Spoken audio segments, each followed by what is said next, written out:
ناظرین، انجیلی میڈیا کی ایک اور ویڈیو میں آپ سب کو خوش آمدید۔ جیسے کہ آپ جانتے ہیں کہ گزشتہ چند سالوں سے ہم بائبل مقدس کے متعلق آپ کی خدمت میں ویڈیوز پیش کر رہے ہیں، اور اکثر ان باتوں کے بارے میں بھی ہم اپنا اظہار خیال کرتے ہیں جو بائبل مقدس کے متعلق اعتراضات کے طور پر پیش کی جاتی ہیں۔ آج ہم ایک ایسی خاص بات کا ذکر کریں گے جس کو موضوع بنا کر بعض لوگ خداوند یسوع مسیح کی ذات اقدس پر سوال اٹھانے کی کوشش کرتے ہیں۔ ان کا سوال دراصل ان کے اندر چھپی ہوئی ایک تصحیق کا آئینہ دار ہوتا ہے۔ سوال یہ ہے کہ خداوند یسوع مسیح نے گدھے ہی کی سواری کیوں کی، جبکہ اس زمانے میں اور بھی جانور موجود تھے اور سواری کرنے کے لیے گھوڑے، اونٹ، بعض مقامات پر ہاتھی استعمال ہوتے تھے، لیکن خداوند یسوع مسیح جب فاتحانہ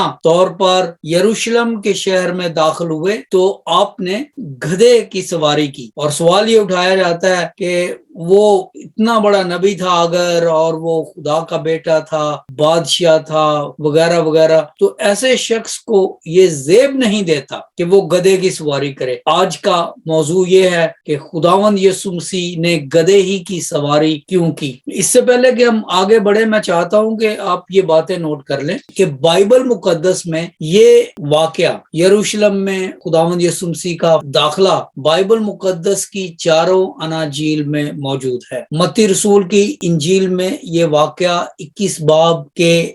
باب کی پہلی 11 آیات میں اس واقعے کا ذکر ہے کہ خداوند یسوع مسیح جب یروشلم میں داخل ہوئے، یہ وہ وقت ہے جو آخری ہفتہ تھا ان کی مصلوبیت، ان کی قربانی سے پہلے، تو آپ نے ایک گدھے کی سواری کی۔ کیوں؟ سب سے پہلے ہمیں یہ دیکھنا پڑے گا کہ بائبل مقدس کے ان اوقات میں زمانے کے مطابق کون سی سواری کس کام کے لیے استعمال ہوتی تھی۔ اگر ہم بائبل مقدس کی تاریخ میں جائیں تو ہمیں پتہ چلتا ہے پیدائش کی کتاب سے کہ خدا نے جب ابراہیم سے برکات دینے کا وعدہ کیا تو ان برکات میں سے ایک برکت جو ہے وہ یہ بھی تھی کہ ابراہیم کے پاس بہت زیادہ گدھے تھے، لہذا خدا کی برکات میں گدھوں کا شامل ہونا جو ہے یہ ایک برکت کی نشانی تھی۔ پیدائش 24 باب کی پہلی آیت میں لکھا ہے، اور ابراہیم ضعیف اور عمر رسیدہ ہوا اور خداوند نے سب باتوں میں ابراہیم کو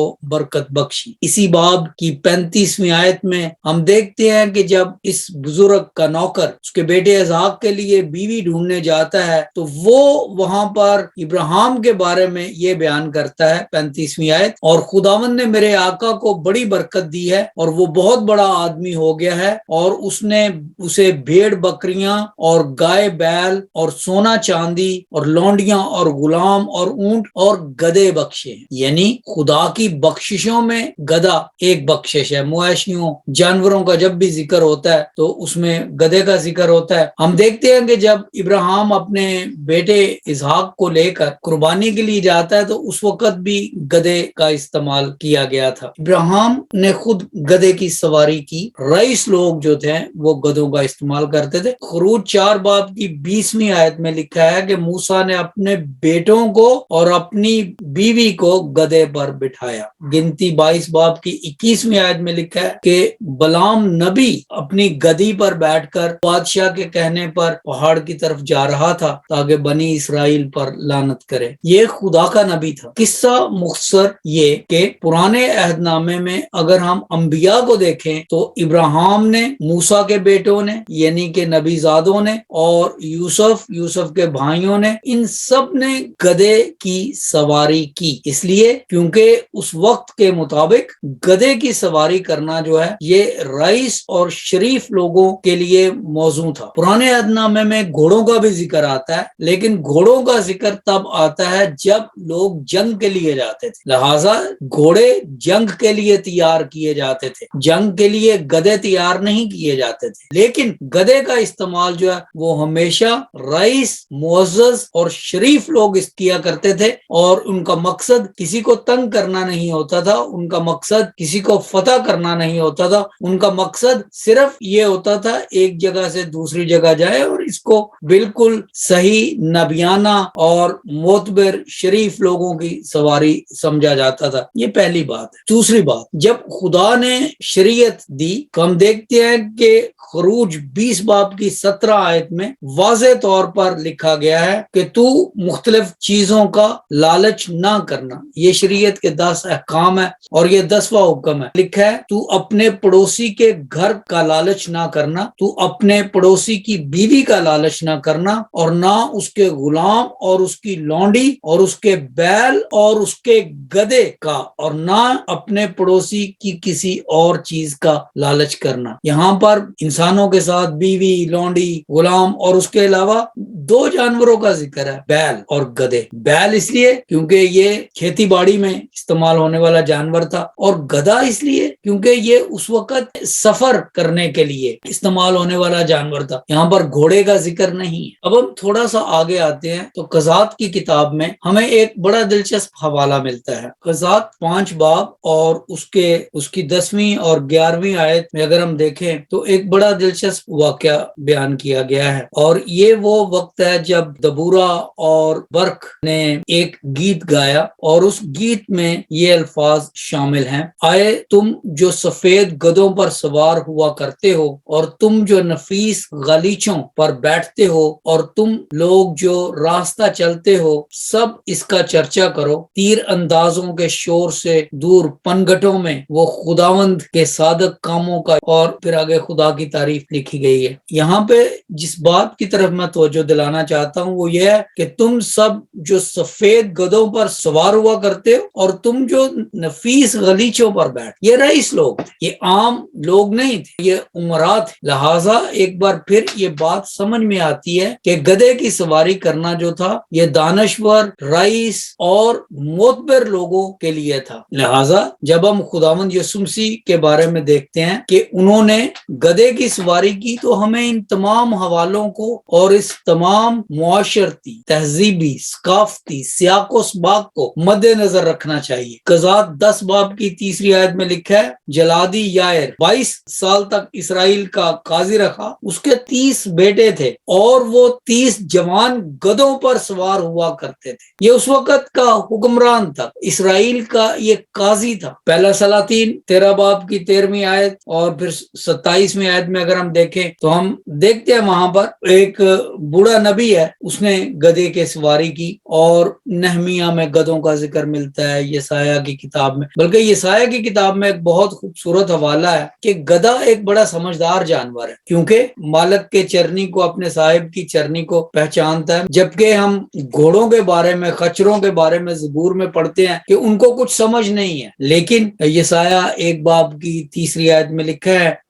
بیل اپنے مالک کو پہچانتا ہے اور گدھا اپنے صاحب کی چرنی کو۔ مسئلہ یہ ہے کہ ہم پاکستان، ہندوستان میں جہاں پر اردو، ہندی، پنجابی زبانیں بولی جاتی ہیں، ہم وہاں پر گدھوں کو ہمیشہ بے وقوف سمجھتے ہیں، اور ان کا تعلق ہم ہمیشہ ان لوگوں سے کرتے ہیں جن کو ہم سوسائٹی کے حقیر لوگ سمجھتے ہیں۔ گدھے کا مطلب بے وقوف، اور گدھے کا تعلق ہمیشہ کمہاروں کے ساتھ ہوتا ہے جن کا تعلق مٹی کھودنا، مٹی لانا یا اس طرح کے دیگر کام کرنا۔ اور ہم جب اپنے آپ کو اور جب ہم اپنی سوچ کو اس تعصب میں سے گزار کر خداوند یسوع مسیح کی ذات اقدس کو دیکھتے ہیں، اور پھر ہم دیکھتے ہیں کہ وہ ایک گدھے پر سوار ہو رہے ہیں، تو ہمارے ذہن میں وہ اردو کے محاورے، ہندی کے محاورے، لسانی تعصب، ثقافتی، معاشرتی تعصب، یہ تمام چیزیں جو ہیں یہ آ جاتی ہیں۔ اور جب یہ ساری چیزیں ہم اپنے ذہن میں رکھ کے تو پھر خداوند یسوع مسیح کے بارے میں پڑھتے ہیں، چاروں اناجیل میں، متی، مرکس، لوکا، یوحنا کی اناجیل میں پڑھتے ہیں کہ خداوند یسوع مسیح نے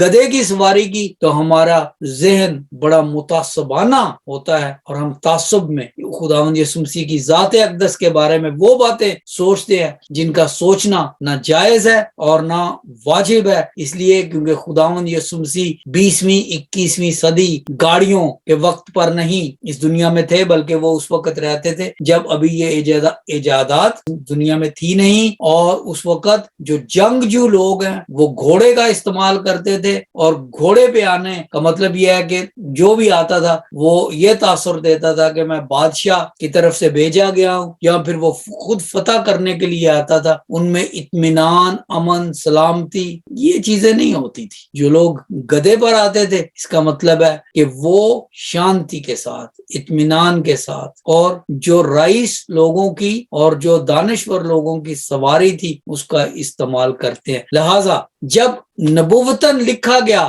کہ خداوند یسوع مسیح یروشلم میں آئیں گے، اور جب یہ نبوتاً لکھ دیا گیا زکریا 9 باب کی 9ویں آیت میں، آئے بنت سیون تو نہایت شادمان ہو، کیونکہ دیکھ تیرا بادشاہ تیرے پاس آتا ہے، وہ صادق ہے اور نجات اس کے ہاتھ میں ہے، وہ حلیم ہے اور گدھے پر، بلکہ جوان گدھے پر سوار ہے۔ یہی وجہ ہے کہ جب متی رسول اپنا بیان لکھتے ہیں، متی 21 باب میں ہم پڑھتے ہیں کہ اور جب وہ یروشلم کے نزدیک پہنچے اور زیتون کے پہاڑ پر بیت فگے کے پاس آئے تو یسوع نے 2 شاگردوں کو یہ کہہ کر بھیجا کہ سامنے کے گاؤں میں جاؤ اور وہاں تمہیں ایک گدھی بندھی ہوئی ملے گی، اس کے ساتھ اس کا بچہ ہوگا، اس کو لے آؤ، خرید کے نہیں لاؤ، لے آؤ۔ اگر اسے کوئی پوچھے بس یہ کہہ دینا کہ مالک کو، آقا کو اس کی ضرورت ہے، اس لیے نہیں خریدا کیونکہ بادشاہ خریدتے نہیں۔ خداوند یسوع مسیح کے بارے میں آپ بائبل مقدس میں کہیں نہیں پڑھیں گے کہ انہوں نے کوئی چیز خریدی، بادشاہ خریدتے نہیں۔ خداوند یسوع مسیح کے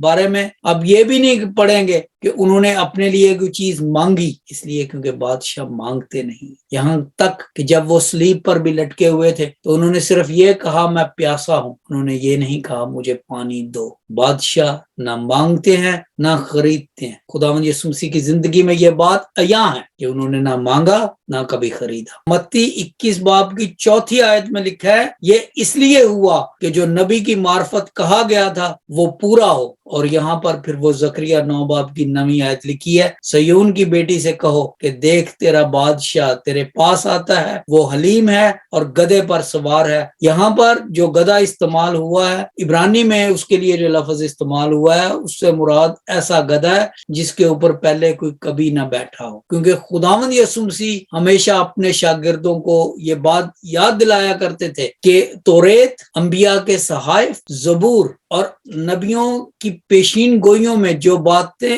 آنے والی نبی کے بارے میں لکھی ہیں وہ دراصل ان کے بارے میں لکھی ہیں۔ لوکا طبیب کی انجیل اس کا 24واں باب اور اس کی 44ویں آیت میں لکھا ہے، پھر اس نے ان سے کہا یہ میری وہ باتیں ہیں جو میں نے تم سے اس وقت کہی تھی جب تمہارے ساتھ تھا، کہ ضرور ہے کہ جتنی باتیں موسیٰ کی توریت، نبیوں کے صحیفوں اور زبور میں میری بابت لکھی ہوئی ہیں وہ پوری ہوں۔ کسی بھی بات کو سمجھنے کے لیے ہمیں اس کو اس کے زمان و مقام میں دیکھنا پڑتا ہے کہ وہ دور کون سا تھا، وہ جگہ کون سی۔ یہ دور آج سے 2100 سال پہلے کا تھا جب گھوڑے تھے، لیکن جب گھوڑے کی سواری کا مطلب یہ تھا کہ آپ نے کسی کو جا کے فتح کرنا ہے، بادشاہ کا پیغام پہنچانا ہے، اور گھڑ سوار جو ہے وہ اچھی خبریں نہیں لاتے تھے، اس لیے کیونکہ اس وقت گھوڑے سارے رومیوں کے تھے اور حکومت کے تھے، اور یہ رتھوں میں استعمال کیے جاتے تھے۔ گدھوں کی سواری جو ہے یہ انبیاء زادوں کے لیے تھی، یہ رئیس لوگوں کے لیے تھی۔ ابراہیم سے لے کر